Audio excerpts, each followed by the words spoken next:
Well, hello, hello, hello. In my hands, I have a beautiful vase of flowers.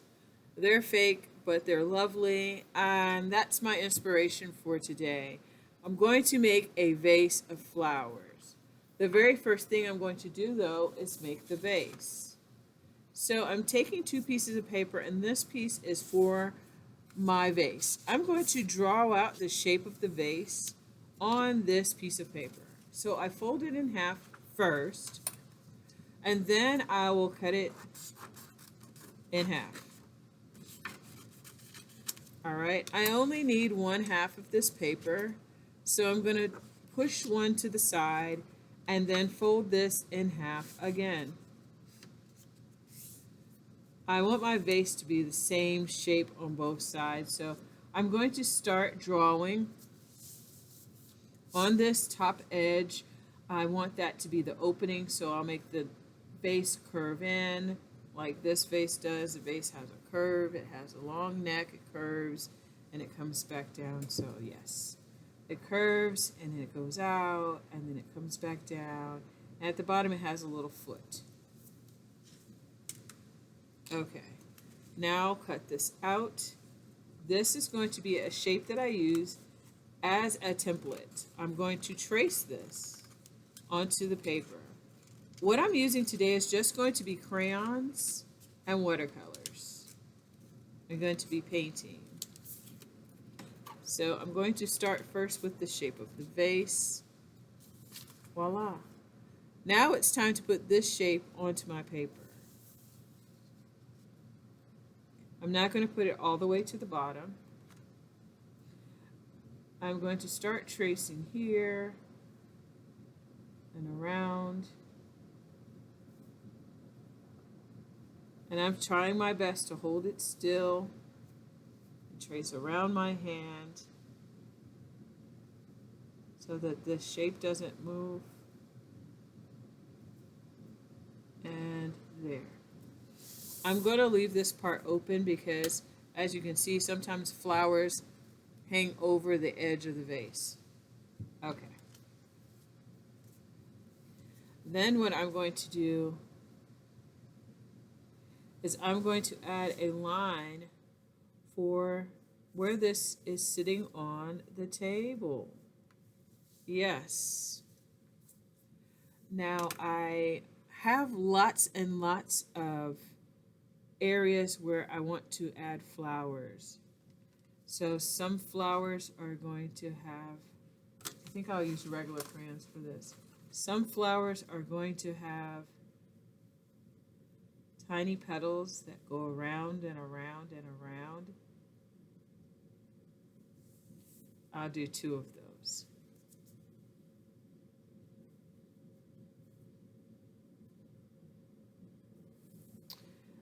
Some flowers are going to have frilly, ruffly petals.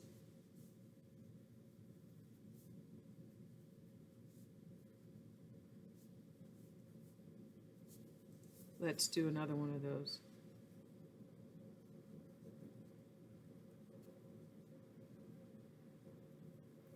Okay.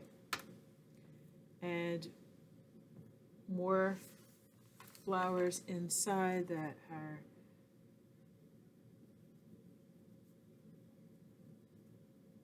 maybe a little bit more spiky in nature.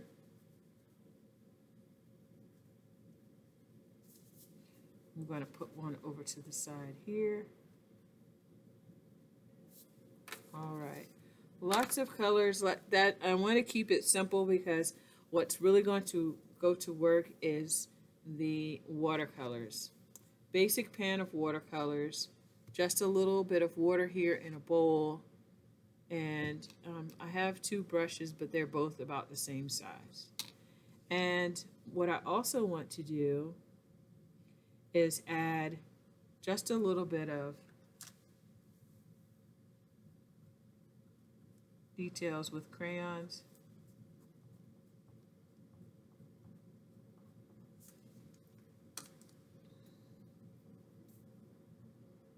Just a few details with crayons. And then the rest will be with paint. And I even think that I might put some white on this vase for some designs that will only show up once my paint has covered it. So you'll get to see what I drew in there once I paint over it. Okay, I'm going to start with my flowers. I'm going to start with my lightest colors first with a little bit of yellow. And I'm not going to necessarily stay inside the lines because I just want to have fun with the paint. And sometimes it's just more fun to make big, beautiful flowers. Now I'm using yellow because yellow and red make orange. I'm going to use yellow first, and then I'm going to add a little bit of the orange and maybe some red. So I did yellow. Now I'm going to add a little bit of orange in there, just like that. Just a little orange in there. Okay. Just looks fun. All right, the next color I'm going to use is going to be purple. With the flowers that were purple. Yes. Ooh. Wowzers.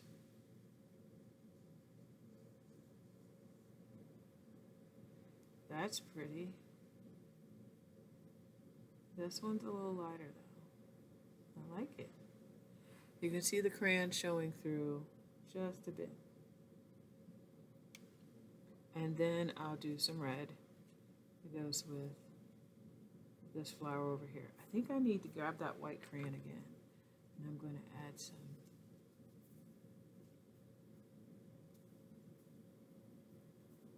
One thing about crayon is that it goes well with watercolors.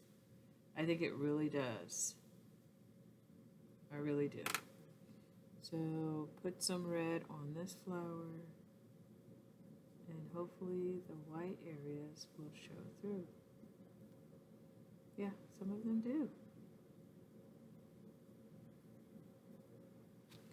Now I'm not using a whole lot of red, just a little bit of red.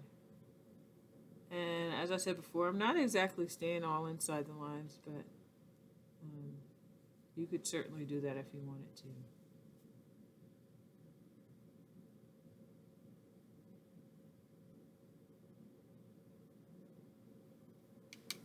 All right, next. The flower vase is going to have white and purple on it. White and blue and purple on it. So add some blue to my vase. Blue is one of those colors that get used up quickly because everybody seems to like blue. Everyone seems to. I'm doing it lightly with the blue, very light blue. Oh, can you see the white details I added earlier with the crayon? They're coming through. There's a heart.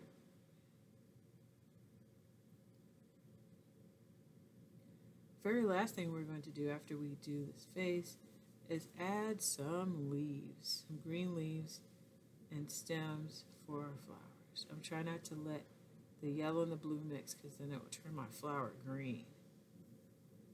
So very lightly with the blue.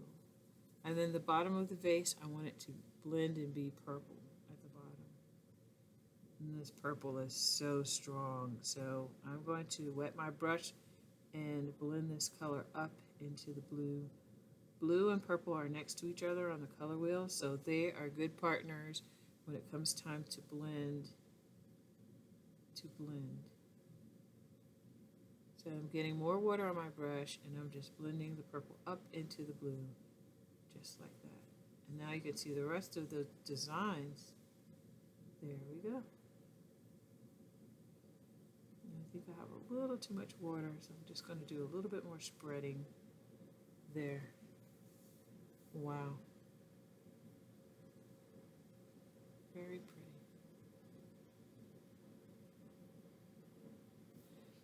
All right, last thing I'm going to do is I'm going to add a little bit of green for leaves and stems.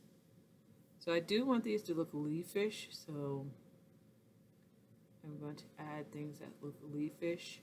When this is dry and it's all done, I'll probably go back with more crayon details, adding details with crayon.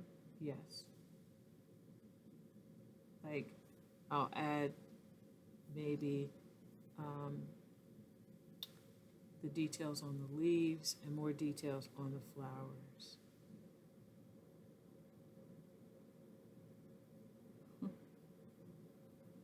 So I'm making some stems here, some lines that look like they would be stems going to each of the flowers. Wow. Beautiful. Yes, beautiful, beautiful. Beautiful, beautiful. Oh, I did forget to paint where I left room for the table top here. So I'm going to go ahead and do that real quick. I'm going to use red for that because I think red goes good with the purple and blue. I'm using both brushes because this is a large area, so I just want to do this really quickly. Get this started. Some red.